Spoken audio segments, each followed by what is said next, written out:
Bismillahirrahmanirrahim.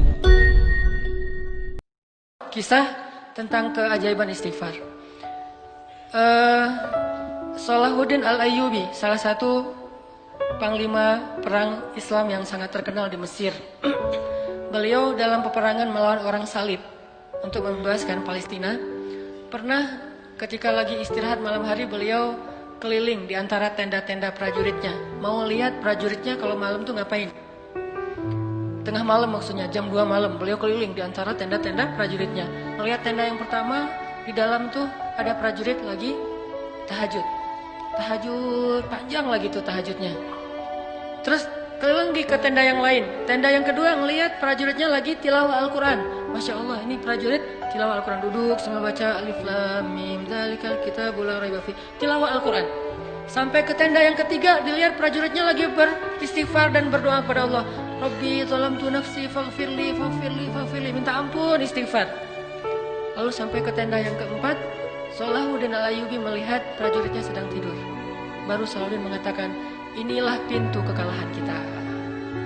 Inilah pintu kekalahan kita. Ketika prajuritnya menghabiskan malamnya dengan tidur. Sedangkan prajurit yang menghabiskan malamnya dengan qiyam, itu adalah penyebab datangnya pertolongan Allah.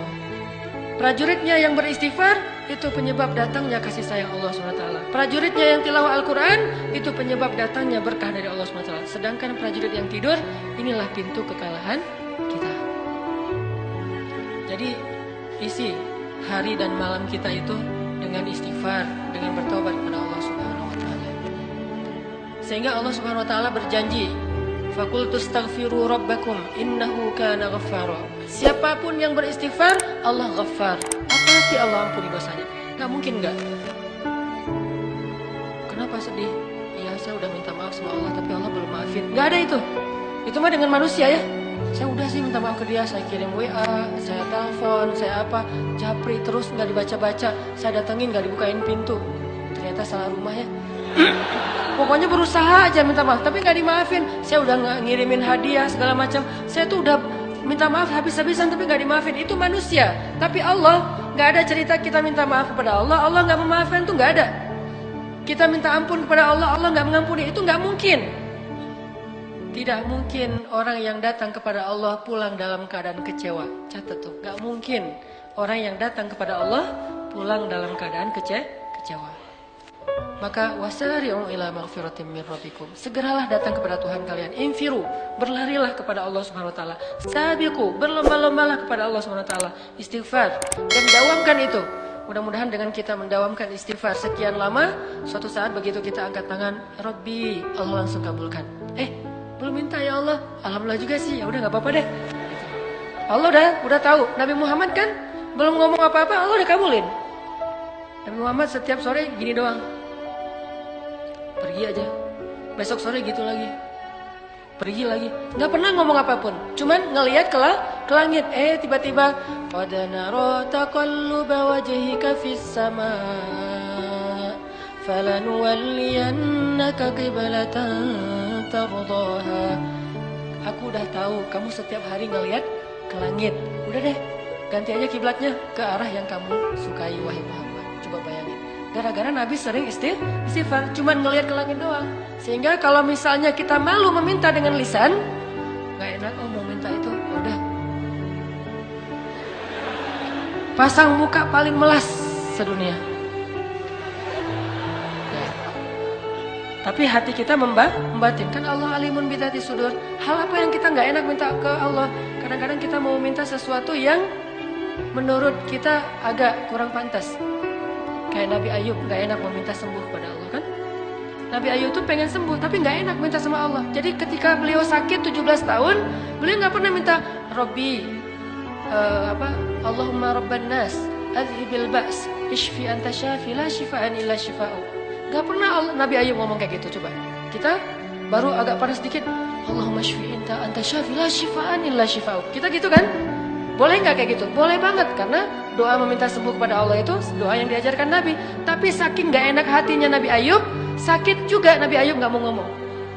Sama kayak seorang istri yang nggak enak sama suaminya, dia lelah hari ini nggak ngomong-ngomong, diam aja. Atau mungkin tangannya kena pisau dikit, nggak ngomong-ngomong, diam aja. Pas ketahuan, pas malam dibelai sama suaminya tangannya, kenapa ini mah? Enggak, tadi enggak, udah nggak apa-apa. Gitu. Mah kenapa ini mah? Papa serius loh, mah kenapa nih nggak boleh kayak gini nih mah? Ini tangan mama nih, lebay gitu ya. Pak, kok lebay gitu sih mah? Ini tangan ini nggak boleh, nggak ada yang, oh ini siapa yang kerjaan siapa nih mah? Gitu. Mah sebutin namanya mah. Pisau. Pisau siapa? Di dapur, pisau kita. Oh, akhirnya garing gitu aja. Kirain ada cowok siapa gitu, so gaya-gaya gitu mau ngebales. Nah intinya adalah, tadi ngomong apa? Kok jadi, jadi lupa Nabi Ayub, Masya Allah, Barakallah. Nabi Ayub tuh nggak enak mau ngomong sama Allah. Ya Allah, saya sakit, sembuhkan saya, nggak enak. Sampai Nabi Ayub akhirnya mau ngomong gara-gara apa teman-teman? Gara-gara istrinya pulang, maaf, udah nggak punya rambut.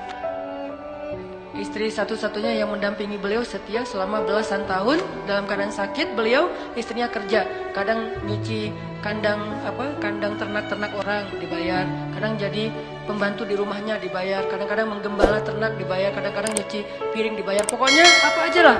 Sampai akhirnya nggak punya kerjaan apa-apa istri Nabi Ayub, sedangkan harus memberikan makan kepada suaminya. Udah 3 hari nggak bawa pulang roti, cuma minum air aja. Istrinya pun akhirnya menjual rambutnya. Dia cukur rambutnya, dia jual di pasar. Bayangin menjual rambut, pas pulang udah nggak ada rambut. Nabi Ayub bertanya, wah istriku kenapa rambutmu? Istrinya nggak mau cerita, sampai akhirnya udah Nabi Ayub nangis-nangis. Istrinya cerita, dia nggak punya apa-apa yang bisa dia lakukan selain menjual rambutnya untuk bisa memberi roti untuk suaminya. Baru Nabi Ayub nggak kuat lagi untuk tidak meminta pada Allah. Baru Nabi Ayub bilang apa? Itu juga bahasanya tuh malu-malu. Coba, Rabbi masaniyad-dur wa anta arhamur rahimin. Rabbi, saya sakit, Engkau Maha Penyayang. Gitu doang ngomongnya. Bukan ya Allah sembuhkan saya, istri saya lihat dong ya Allah kan masya Allah. Enggak. Nabi Ayub mah nggak ngomong gitu, cuma bilang Rabbi, saya sakit, Engkau yang Maha Penyayang. Langsung Allah sembuhkan. Tiba-tiba Nabi Ayub jadi muda lah. Udah lagi sakitnya di usia sekitar 80 tahun, tiba-tiba jadi muda lagi. Usia yang paling ideal. Tahu nggak usia paling ideal itu berapa?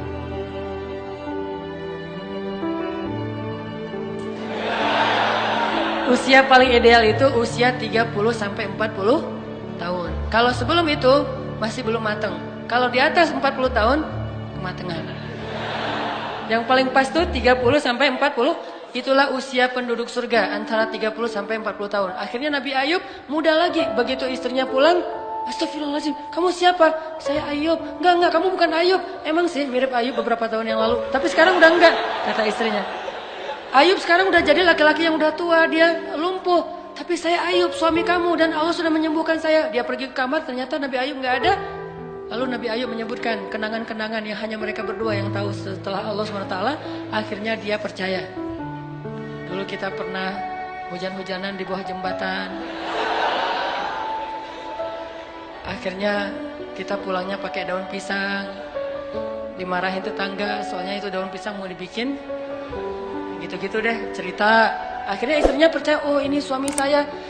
Lalu Nabi Ayub memberi dia air yang Allah munculkan dari tanah. Mandi dengan air itu, istrinya pun jadi muda lagi. Yang tadinya nenek-nenek, sekarang jadi gadis lagi. Dan setelah itu Allah berikan kepada mereka anak. Semua anak yang sudah meninggal gara-gara beliau sakit, musibah, Allah datangkan satu persatu. Persis seperti yang udah meninggal. Ini apa? Artinya Allah nggak mungkin ngecewain hambanya yang datang kepadanya. Belum ngomong aja Allah udah kabulin. Nabi Muhammad baru kayak gini aja Allah udah kabulkan. Kenapa? Rajin istighfar. Makanya jadikan istighfar sebagai hobi kita. Mudah-mudahan Allah mudahkan segala urusan-urusan kita.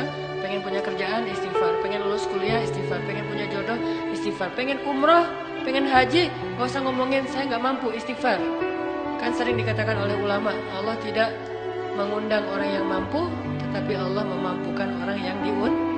Kalau Allah udah ngundang, pasti mampu. Banyak aja istighfar. Tiba-tiba, loh kok saya bisa umroh, Masya Allah. Karena kita dekat sama pemilik alam semesta. Jadi lobby Allah aja deh. Dekat-dekat sama Allah, maka Allah akan berikan semua kekayaan langit dan bumi milik Allah.